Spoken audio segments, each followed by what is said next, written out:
தமிழகத்தில் வருகிற 1ஆம் தேதி முதல் மதுபானங்களின் விலை அதிகரித்து விற்பனை செய்யப்படும் என டாஸ்மாக் நிர்வாகம் தெரிவித்துள்ளது. வீட்டுக்கு வர வேண்டிய வருமானம் வருவதில்லை, பிள்ளைகள் படிக்க முடியவில்லை, வீட்டு வாடகை கட்ட முடியல, சாப்பாடு வாங்க முடியல, துணி வாங்க முடியல, வாழ முடியவில்லை. எல்லா துறையிலும் வீழ்ச்சியை நோக்கி போய் கொண்டிருக்கக்கூடிய இந்த தமிழ்நாடு ஒரே ஒரு துறையில மட்டும் வளர்ச்சி.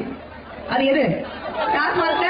இன்று தமிழ்நாட்டுடைய வருமானம் 36,000 கோடி. இந்தியாவிலேயே அதிகமாக இளம் விதவைகள் இருக்கக்கூடிய மாநிலமாக தமிழ்நாடு மாறிக்கொண்டிருக்கிறது.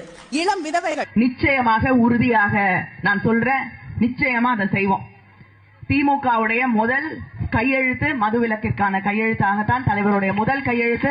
மதுக்கடைகள் 10 மணிக்கு அப்புறம் மது விற்பனை இல்லைன்னு சொல்றாங்க. ஆனாலும் அதற்கப்புறம் 11-12 மணிக்கு கூட விற்கப்படுகிறது. நிச்சயமாக திமுக தலைவர்கள் அவர்கள் குடும்பங்கள் நேரடியாக நடத்தக்கூடிய மது ஆலைகள் மூடப்படும். நல்ல நேரம் எல்லாம் யாரும் பார்க்கலங்க. மதுவிலக்கு கொண்டு வரப்படும் பொழுது நாங்கள் அந்த ஆலைகளை மூடுவோம்.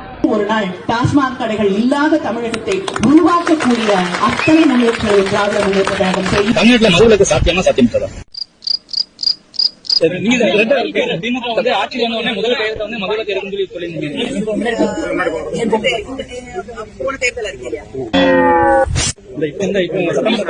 சட்டமன்ற தேர்தல் அறிக்கையில